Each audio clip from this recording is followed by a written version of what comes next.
नाज़रीन अस्सलाम वालेकुम। डॉक्टर दानिश रियल फोकस के साथ हाजिर है। नाज़रीन, पाकिस्तान की सियासत एक दफ़ा फिर यू टर्न ले रही है और अब हमको वो चीज़ें नज़र आ रही हैं जो माजी में हम देखते थे। देखें, अब तक तो जब से इमरान खान साहब पीटीआई बनाई और फिर 2018 का इलेक्शन हुआ और इमरान साहब को हुकूमत मिली, उस वक्त से मुख्तलिफ़ सियासी जमातों ने अपने अख्तलाफात भुलाकर इमरान खान के सामने आके खड़े हो गए और इमरान खान साहब ने भी भरपूर किरदार अदा किया इनको एक जगह जमा होने के लिए, क्योंकि सबको उन्होंने चोर डाकू लुटेरे कह दिया था, सबको उन्होंने सबकी खिंचाई शुरू कर दी थी, सबके ख़िलाफ़ कार्रवाई शुरू कर दी थी।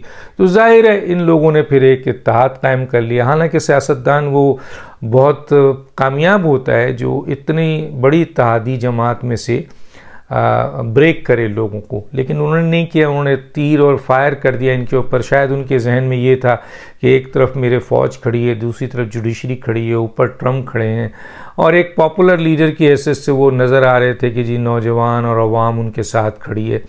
ये तासुर सामने था, लेकिन ये अब वो भस्म हो गया है, क्योंकि ताश के पत्तों की तरह इनकी जमात जब गिरी है तो अब इमरान खान तकरीबन अकेले रह गए हैं।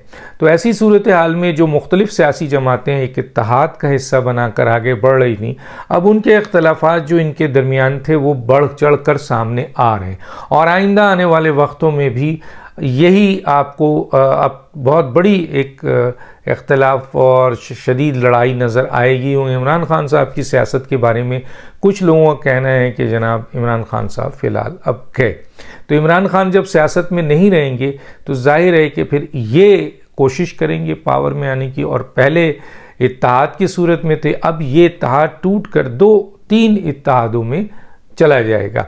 अब सवाल ये पैदा होता है कि पीपल्स पार्टी अपना काम कर रही है, पीएमएलएन काम कर रही है, दूसरी जमातें काम कर रही हैं, लेकिन यहाँ पर मैं आज इस प्रोग्राम के ज़रिए ये बताना चाहता हूँ कि जब पीएमएलएन के लोगों से बात करो कि मियाँ नवाज शरीफ साहब आज क्यों नहीं आ रहे हैं, बीमारी का जो क्वेश्चन मार्क है वो तो ख़त्म हो गया है। मेरा ख्याल अब ये नहीं कहना चाहिए, क्योंकि मियाँ नवाज शरीफ साहब की बीमारी जो भी ट्रीटमेंट है, जो कुछ है, बहुत लंबा अरसा हो गया उनको गए हुए, इतना लंबा अरसा किसी को नहीं देते। तो चुनांचे बीमारी का जो लफ्ज़ कहता है वो ख़ुद अपनी पार्टी के लिए और सवाल बनाता है, नवाज़ शरीफ साहब के लिए बनाता है। फिर दूसरा, अभी उम्रे में मियाँ नवाज़ शरीफ साहब गए, माशाल्लाह बहुत अच्छी तरीके से उन्होंने उम्रा परफॉर्म किया, काफ़ी देर वहाँ रहे। तो सेहत का कोई मसला नहीं है, मसला ये है कि नवाज़ शरीफ साहब पाकिस्तान क्यों नहीं आ रहे। फिर जब सवाल करो तो वो कहते हैं इलेक्शन से पहले आएंगे। अब मैटर ये है, 2-3 सवालात हैं जो हम पूछते हैं जिनके बारे में इनके पास जवाब नहीं होता। हम कहते हैं कि जनाब इलेक्शन से पहले क्यों, आज क्यों नहीं, आज जबकि पीएमएलएन को नवाज शरीफ की ज़्यादा ज़रूरत है। इस वक्त पीएमएलएन कायद के बग़ैर ग्रुप्स में तकसीम हो चुकी है, पीएमएलएन में तोड़ फोड़ नज़र आ रही है, पीएमएलएन के अंदर मरीम नवाज़ साहिबा की टांगें खींची जा रही हैं, उनको काम नहीं करने दिया जा रहा है। हुकूमत में मौजूद वज़रा जो है वो सिर्फ़ और सिर्फ अपनी प्रोटोकॉल और अपनी वजारत पे तवज्जो दे रहे हैं। कल एक सवाल हुआ, मैंने उसका जवाब दिया तो फिर उनके पास जवाब नहीं था। मैंने कहा कि आपके पीएमएलएन के जो वज़रा हैं वो सिर्फ तोड़ जोड़ कर रहे हैं, डीलिंग कर रहे हैं, वजारत के मज़े ले रहे हैं और तंजीमी काम नहीं कर रहे हैं, इलाके में नहीं आ रहे, कारकुन से नहीं मिल रहे हैं, उनके मसाइल हल नहीं कर रहे हैं। तो उन्होंने कहा कि हुकूमत के वज़ीर तंजीमी काम क्यों करें। तो मैंने कहा अगर हुकूमत के वज़ीर तंजीमी काम क्यों करें का सवाल है तो फिर एक काम कीजिए कि फिर तंजीम का ओहदा भी आप दे रहे हैं और हुकूमत भी दे रहे हैं। मसलन सदर आपने वज़ीर आज़म को बनाया हुआ है जो पीएमएलएन का सदर है, जनरल सेक्रेटरी आपने एहसन इकबाल को बनाया हुआ है जो एक हुकूमत के एक बड़े वज़ीर हैं। इसी तरह से राना सनाउल्लाह को पंजाब का आपने सरबराह बनाया हुआ, वो भी। तो आप तंजीमी ओहदे और हुकूमत के ओहदे अलग कर दें और फिर तंजीमी लोग तंजीम में काम करें, तो फिर हम ये सवाल नहीं उठाएंगे कि भाई ये वज़ीर जो हैं ये क्यों नहीं आते हैं अपने इलाक़ों में, क्यों नहीं काम करते हैं, कारकुन को क्यों नहीं वो कराते हैं, वो सिर्फ वजारत के मज़े क्यों लुट रहे हैं। और ये बात भी तय है कि मौजूदा हुकूमत में ये कहना है किसी ये वज़ीर कोई मेहनत, कोई 85 वज़ीरों में से कोई काबिल कदर काम नहीं है, माँ सवाए 2-4 वज़ीर मेहनत कर रहे हैं जिनको उंगली पे गिना जा सकता है, जिन्होंने अपने हक़ अदा कर रहे हैं, मेहनत कर रहे हैं। वज़ीर आज़म मेहनत कर रहे हैं, कुछ भी सही, लेकिन वज़ीर आज़म मेहनत कर रहे हैं। बाकी वज़रा तो अय्याशी कर रहे हैं। 85 की काबीना है, सोचिए उनमें क्या कौन काम कर रहा है। और फिर दूसरा ये है कि जी अगर आप कहते हैं कि जी वज़ीरों का काम नहीं है तंजीम साजी में इंटरेस्ट लेना, तो फिर तंजीम का ओहदा भी इनसे लेकर तंजीम के किसी और आदमी को दे दीजिए। जब मैंने ये सवाल किया, जब जवाब दिया और सवाल किया, तो ज़ाहिर है सामने वाले के पास कोई जवाब ही नहीं था, क्योंकि वो जो उन्होंने बात की थी वो बात एक लिहाज से उन्होंने कहा कि फिर नहीं, मैं ये चाहता हूँ कि यही होना चाहिए। मैंने कहा जब ये आप ये चाहते हैं ये होना चाहिए, तो फिर वज़रा के और हुकूमत के और तंजीम को अलग कीजिए। तो बहरहाल PMLN के सवाल पे एक सवाल आता है कि जनाब इमरान खान साहब जो हैं वो नवाज़ शरीफ साहब क्यों नहीं आ रहे, कौन लोग रोक रहे हैं, क्या जुडिशरी रोक रही है? जुडिशरी की आज की हालत ऐसी नहीं है।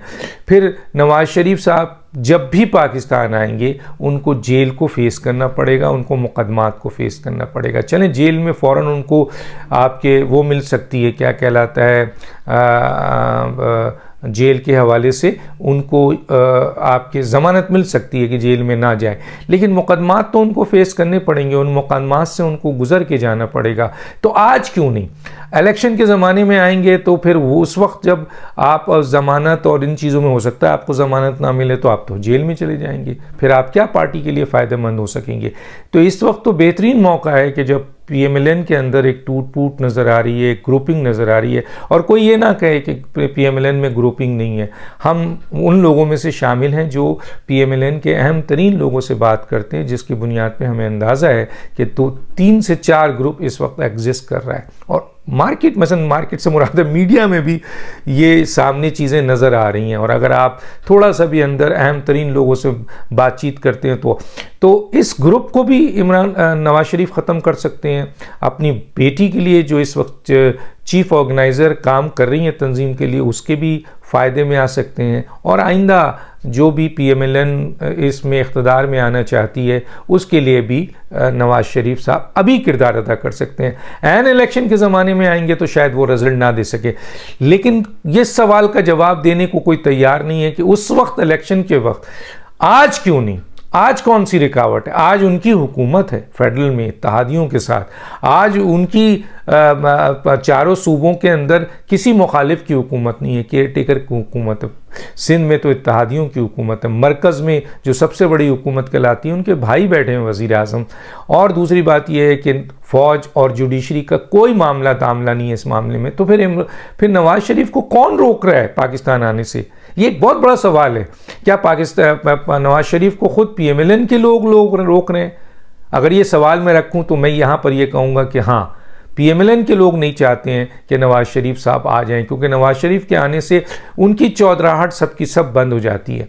तो ऐसी सूरत हाल में बज़ाहिर ये तासुर है कि शायद फ़ौज रोक रही है, फ़ौज को कोई इंटरेस्ट नहीं है अब इन चीज़ों से। जुडिशरी रोक रही है, जुडिशरी को भी कोई इंटरेस्ट नहीं है। हाँ, जो मुकदमात है वो फेस करने पड़ेंगे उनको। ऐसा नहीं हो सकता कि वो वहाँ से चलें और यहाँ सारे मुकदमात उनके ख़त्म हो चुके हों और वो यहाँ आके लैंड करें और अपने घर चले जाएं। नहीं, जो मुकदमात हैं उनके ऊपर उनको वो फेस करना पड़ेगा। अगर वो ज़मानत ले लेते हैं तो ठीक है, जेल से महफूज रख सकते हैं, लेकिन अगर वो इलेक्शन से पहले आते हैं तो वो रिज़ल्ट PMLN नहीं दे सकेगी जो इस वक्त PMLN की हालत है। तंजीमी तौर पर PMLN जो है ना वो काफ़ी पीछे गई हुई है। उनके जो तंजीमी ओहदेदारान हैं उनके दरमियान इख्तलाफात है, सेंट्रल एग्जीक्यूटिव में इख्तलाफात है। मिनिस्टर ओहदा तो ले चुके हैं तंजीम का, लेकिन तंजीम के लिए काम नहीं कर रहे हैं। वो एक ग्रुप बनाकर अपने काम कर रहे हैं। फिर एक बड़ा ग्रुप बन रहा है जो कि PMLN के ख़िलाफ़ उनका पॉइंट ऑफ व्यू है, नवाज शरीफ के पॉइंट ऑफ व्यू से उनका इख्तलाफ बनता है। तो ये एक बड़ा इस वक्त सिलसिला है। अब देखना ये, और मरियम, अब यह है कि एक मरियम जो इस वक्त PMLN के अंदर तंजीम साजी भी कर रही हैं, और इस वक्त इस्टेब्लिशमेंट हो, अपोजिशंस हो, इत्तेहादी हों, खुद हुकूमत के लोग हों, खुद कई मिनिस्टर्स हैं जो मरियम नवाज साहब के के मुखालिफ हैं। आज मुझसे कहें तो मैं नाम दे देता हूँ, दर नाम है मेरे पास है, हमें पता है, आराम से दे दूंगा। लेकिन सवाल ये पैदा हो, ये मरियम को भी पता है, ये नवाज शरीफ को भी पता है, तो मरियम एक अकेले जो है वो फाइट कर रही हैं, लेकिन क्या वो अकेले इतने बड़े बड़े मसाइल को अकेले सॉल्व कर सकेंगी? एक तरफ पीडीएम है, इत्तेहादी हुकूमत है, हुकूमत में मौजूद लोग उनके मुखालिफ हैं, तंजीम में मौजूद लोग उनके मुखालिफ हैं, और फिर ज़ाहिर सिस्टम है, हालात हैं। तो अब लेकिन उसके बावजूद ये खातून फाइट कर रही है, और उम्मीद की जाती है कि अगर नवाज शरीफ जल्दी आते हैं तो मरियम मजबूत हो जाएंगी। डॉक्टर दानिश को याद दीजिए। अल्लाह हाफिज़।